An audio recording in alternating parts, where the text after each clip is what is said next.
नमस्कार। आपका अखबार के YouTube चैनल पर आपका स्वागत है। मैं हूं प्रदीप सिंह। कांग्रेस पार्टी की पूरी कोशिश है कि अगले लोकसभा चुनाव तक कम से कम ऐसा हो कि मुस्लिम ध्रुवीकरण हो लेकिन हिंदुओं का ध्रुवीकरण न होने पाए।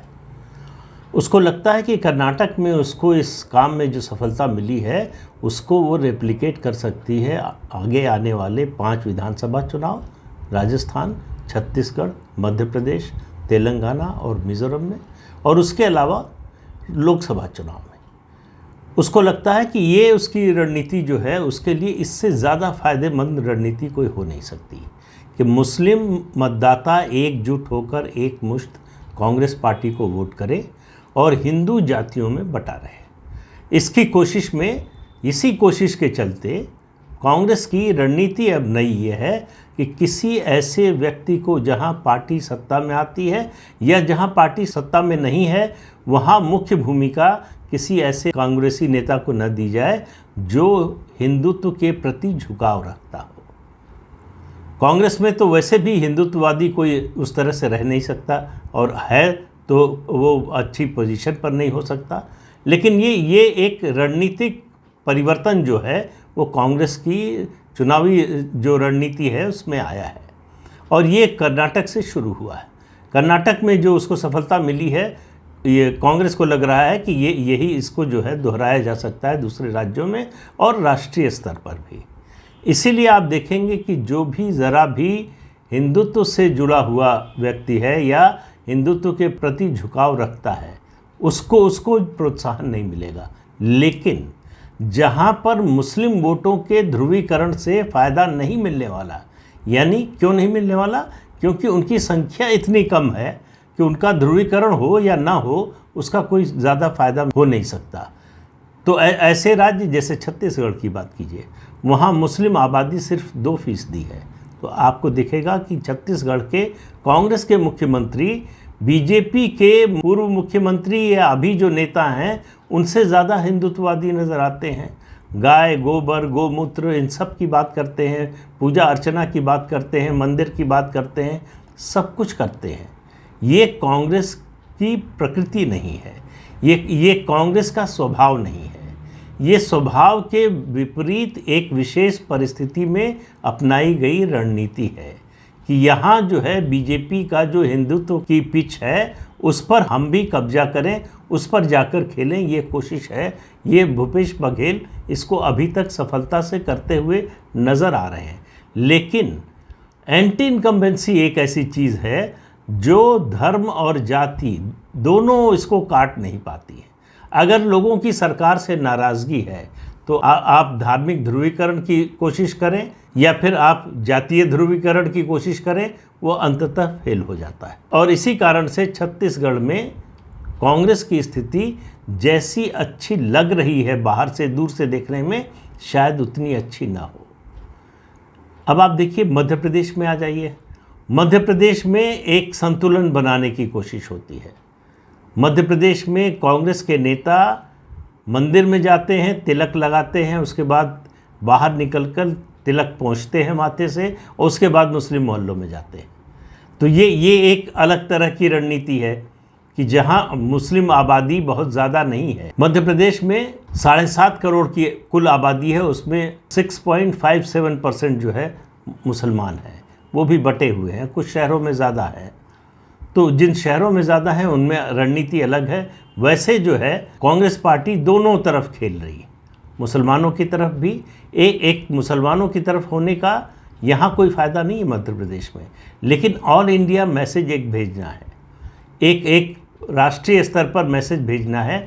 और वो मैसेज जो भेजना है, जो भेजने का काम हो रहा है, वो दरअसल सबसे ज़्यादा नुकसान किसका कर रहा है? बीजेपी का नहीं कर रहा है, क्योंकि बीजेपी को तो मुस्लिम वोट मिलते नहीं। वो उन पार्टियों को कर रहा है जिनकी एकता की बात हो रही है, जिनको लेकर लोकसभा चुनाव लड़ने की बात हो रही है। क्योंकि देश में देखिए 2 ही मल्टी स्टेट पार्टी हैं, बीजेपी और कांग्रेस। आम आदमी पार्टी है जिसकी 2 राज्यों में सरकार है, लेकिन उसको मल्टी स्टेट पार्टी उस अर्थ में कह नहीं सकते कि उसके बाहर उसका कुछ है नहीं। और उसके अलावा जो पार्टियां हैं वो सब एक राज्य की पार्टियां हैं, अपने राज्य से बाहर उनका कोई प्रभाव नहीं है।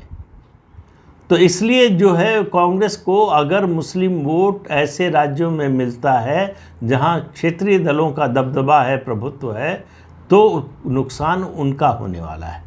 तो कांग्रेस का बढ़ना, क्षेत्रीय दलों का घटना, ये परस्पर आनुपातिक है। जितनी मात्रा में, खासतौर से मुस्लिम वोटों के नज़रिए से बात करें तो कांग्रेस का जनाधार मुस्लिम मतदाताओं में जितना बढ़ेगा, क्षेत्रीय दलों का उतना घटेगा। तो ये स्थिति आने वाली है जिसकी वजह से कई दलों में आशंका है। इनमें से केवल ममता बनर्जी ऐसी हैं जिन्होंने खुलकर ये बात कही है। सागर दीघी का उपचुनाव हारने के बाद से ममता बनर्जी को ये आशंका, ये डर सता रहा है कि उनका मुस्लिम जनाधार विभाजित हो सकता है, बंट सकता है।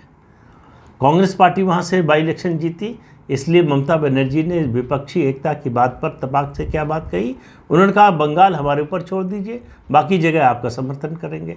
तो ये मतलब है कि बंगाल में कांग्रेस और सीपीएम न लड़े, ममता बनर्जी बीजेपी के खिलाफ सिर्फ लड़े, टीएमसी लड़े, और बाकी राज्यों में मदद करेंगी। बाकी राज्यों में मदद करने लायक ममता बनर्जी के लिए कुछ है नहीं। तो अब सवाल यह है कि देखिए, राजस्थान में आ जाइए। राजस्थान में 9% मुस्लिम वोट है, यानी प्रभाव डाल सकता है, जीत हार करा सकता है। यहाँ आप देख लीजिए, जो छूट छत्तीसगढ़ में भूपेश बघेल को है, वो छूट राजस्थान में अशोक गहलोत को नहीं है। अशोक गहलोत की नीति देख लीजिए, सर तन से जुदा का मामला हुआ, वहाँ हत्या हो गई, और उसके अलावा हिंदू मंदिरों के खिलाफ अभियान चला, हिंदुओं के खिलाफ अभियान चला। उनका रवैया हमेशा तुष्टीकरण वाला रहा।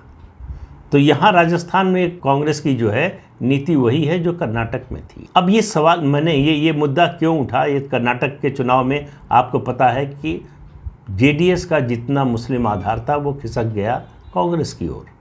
कांग्रेस की जीत में कर्नाटक में बहुत सारे फैक्टर हैं, लेकिन सबसे बड़ा फैक्टर मेरी नज़र में अब भी मैं मानता हूँ मुस्लिम वोटों का ध्रुवीकरण कांग्रेस के पक्ष में और हिंदू वोटों का बटे रहना। ये एक ऐसा मुद्दा है जिसने चुनाव बहुत पहले तय कर दिया, और उसमें थोड़ी बहुत अगर कसर थी तो वो कांग्रेस ने जो खेल खेला अपने मैनिफेस्टो में बजरंग दल पर प्रतिबंध लगाने की बात करके। आप कांग्रेस पार्टी की मानसिकता को समझिए, उसकी नज़र में बजरंग दल और पीएफआई बराबर हैं।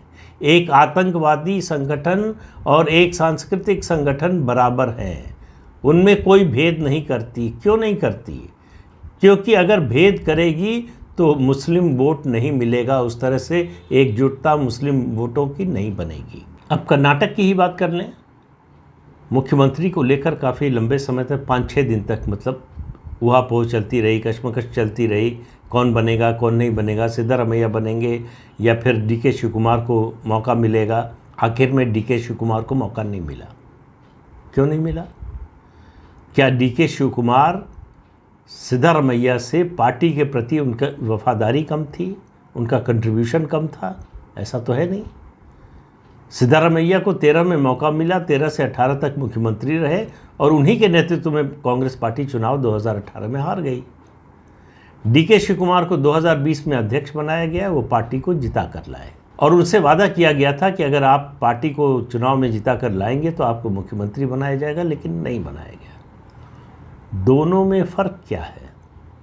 बहुत से मुद्दे हो सकते हैं फ़र्क के, वो पहले गिना चुका हूँ, दोहराऊंगा नहीं।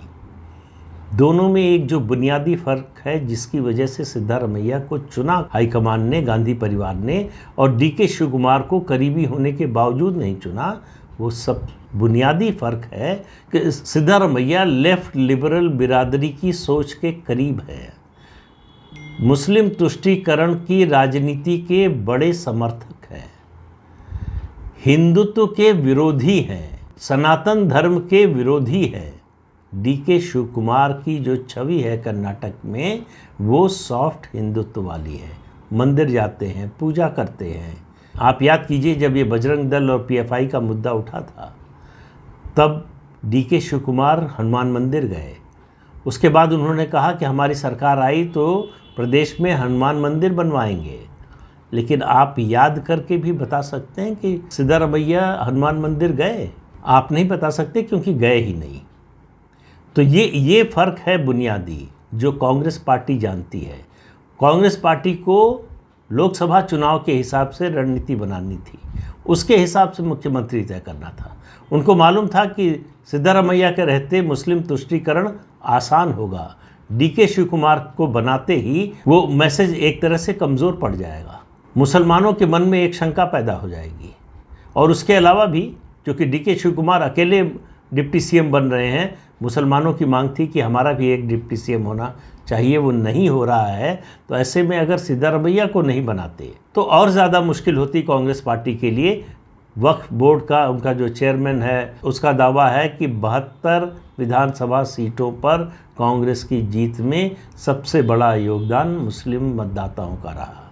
तो कुल मिलाकर आप देखिए, कांग्रेस पार्टी लगातार पिछले 2-2.5 दशकों से सनातन धर्म विरोधी, हिंदुत्व विरोधी राजनीति की धुरी बनने की कोशिश कर रही है।